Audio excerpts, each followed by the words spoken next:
Hello बच्चों, welcome to my YouTube channel. I hope आप लोग काफ़ी मस्त होंगे। आप सभी का हमारे चैनल पर स्वागत है। आज जो हम टॉपिक पढ़ेंगे बच्चों, वो पढ़ेंगे image formation from the concave mirror, कि कनकेव मिरर से इमेजेस कैसे बनते हैं। तो पहली बार बच्चों हमने जो पोजीशन लिया ऑब्जेक्ट का, वो कहाँ पे लिया? इनफाइनाइट पे। हमने ऑब्जेक्ट को इनफाइनाइट पे रख दिया। हमें ये पता है कि जब भी कनकेव मिरर पे इनफाइनाइट से इंसिडेंट रे आएंगी तो वो प्रिंसिपल एक्सिस के पैरेलल ही होती हैं।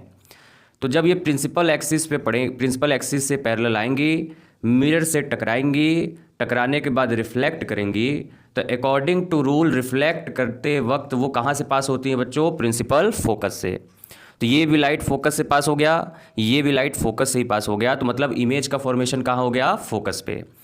तो इसीलिए पहला पॉइंट इसके लिए क्या रखा हुआ है बच्चों? फॉर्म्ड एट फोकस, मतलब जो इमेज बना वो कहाँ पे बना बच्चों? फोकस पे। दूसरा है कि जो इमेज बना वो कैसा है बच्चों? रियल इमेज है। कैसा है? Real image. हमें पता है कि जो मिरर के सामने वाली वर्ल्ड है वो रियल है, क्योंकि लाइट भी इसी वर्ल्ड से आ रही थी और इमेज भी इधर ही बन गया। तो कैसा इमेज बनेगा? Real image.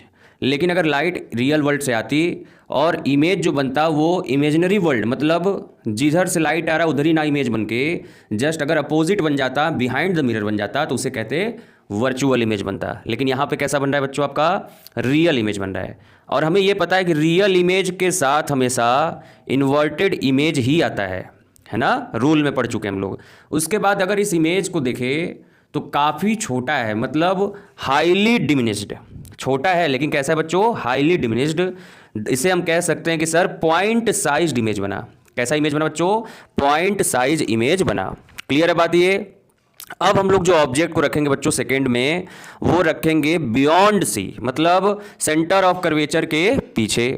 फिर से ऑब्जेक्ट से हम एक इंसिडेंट रे भेजेंगे जो कि प्रिंसिपल एक्सिस के पैरेलल होगा। रिफ्लेक्ट करने के बाद वो अकॉर्डिंग टू रूल कहाँ से पास कर जाएगा बच्चा? प्रिंसिपल फोकस से ही पास कर जाएगा। सेकेंड रे हमने भेजा कहाँ से बच्चों? प्रिंसिपल फोकस से ही भेज दिया। तो अकॉर्डिंग टू रूल जब भी इंसिडेंट रे प्रिंसिपल फोकस से पास होगा तो रिफ्लेक्ट होने के बाद वो पैरेलल हो जाता है किसके? प्रिंसिपल एक्सिस के पैरेलल हो जाता है। तो दोनों रिफ्लेक्ट करने के बाद इंटरसेक्ट कहाँ की बच्चों? इस पॉइंट पे। और ये इमेज बना कहाँ? तो सी और एफ के बीच में। तो इसलिए पहला पॉइंट लिखा है कि इमेज जो बनेगा वो सेंटर ऑफ कर्वेचर और फोकस के बीच में बनेगा। दूसरा है कि लाइट भी इधर से जा रहा था, इंसिडेंट रे रियल वर्ल्ड से गया, इमेज भी रियल वर्ल्ड में ही बन गया, तो इमेज कैसा हो गया बच्चों? रियल इमेज, है ना? दूसरा पॉइंट हमें पता है कि रियल इमेज के साथ हमेशा क्या आता है बच्चों? इन्वर्टेड इमेज ही आता है। यहाँ पे देख भी सकते हैं, अगर ऑब्जेक्ट का हेड है, ये टेल है, लेकिन ऑब्जेक्ट का हेड नीचे हो गया। कहाँ हो गया? नीचे, टेल ऊपर हो गया इमेज में, तो मतलब उल्टा हो गया ऑब्जेक्ट यहाँ पे। तो इमेज कैसा बन गया बच्चों? Inverted image. ऑब्जेक्ट आपका इतना बड़ा है, इमेज इतना बड़ा है, तो मतलब इमेज का साइज ऑब्जेक्ट से क्या हो गया? छोटा हो गया। तो कह सकते कैसा इमेज बना है? Diminished image.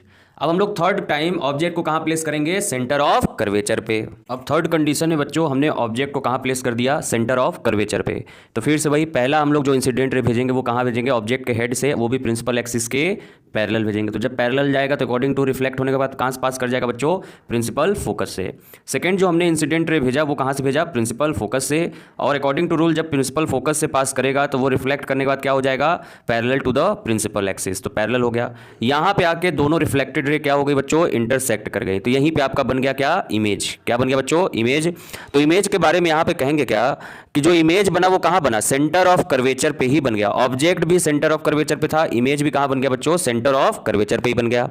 दूसरा जो चीज इसमें दिया हुआ बच्चों, ये दिया हुआ है रियल इमेज बनेगा। दिख भी रहा है कि जो ऑब्जेक्ट है वो किधर प्लेस्ड है? आपका रियल वर्ल्ड में। इंसिडेंट रे रियल वर्ल्ड में थी, रिफ्लेक्ट होने के बाद भी रियल वर्ल्ड में ही रह गई सारी की सारी, रिफ्लेक्टेड रेज इंटरसेक्ट करने के बाद। तो इमेज कैसा बन गया बच्चों? Real image. और रियल इमेज के साथ हमेशा क्या आता है? Inverted image. और दिख भी रहा है ऑब्जेक्ट का हेड ऊपर है, इमेज का हेड नीचे है, तो इमेज कैसा बन जाएगा? Inverted image.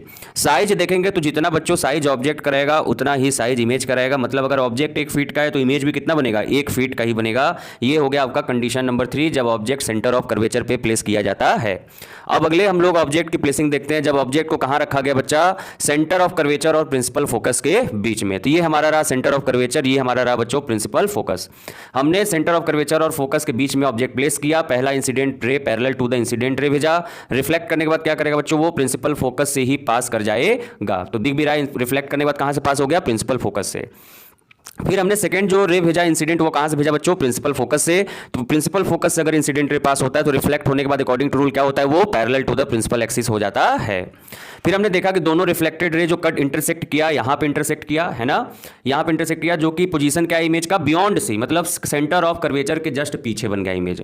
इसलिए पहला लिखा हुआ है कि इमेज जो फॉर्म करेगा वो कहां करेगा, बियॉन्ड सी, मतलब सेंटर ऑफ कर्वेचर के पीछे करता है।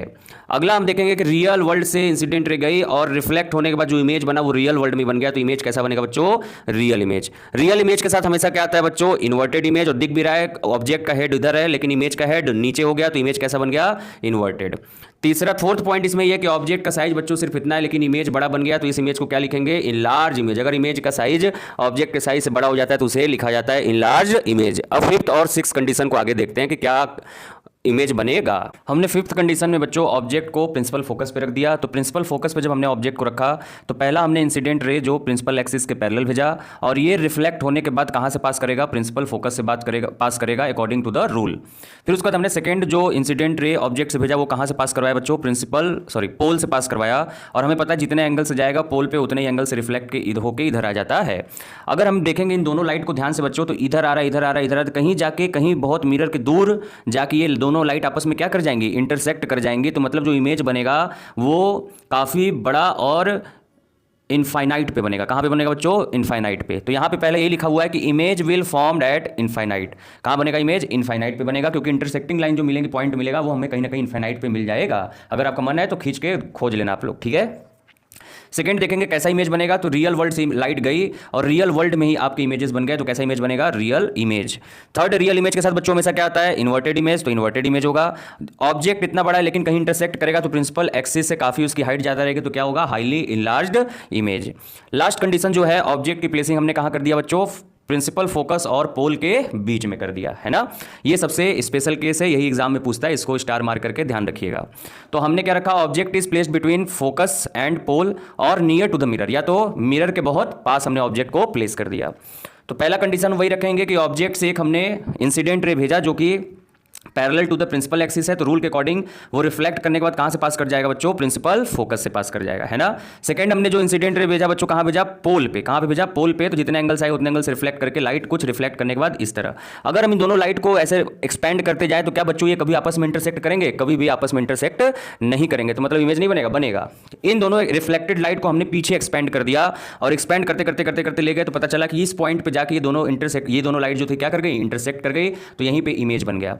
तो पहला पॉइंट हमें पता चल गया कि जो इमेज बनेगा वो कहां बनेगा बच्चों, बिहाइंड द मिरर, मिरर के पीछे।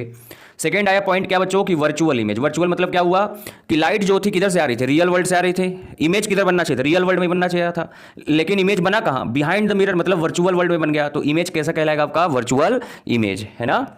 और हमें पता है वर्चुअल इमेज के साथ हमेशा क्या होता है बच्चों, इरेक्ट इमेज ही आता है।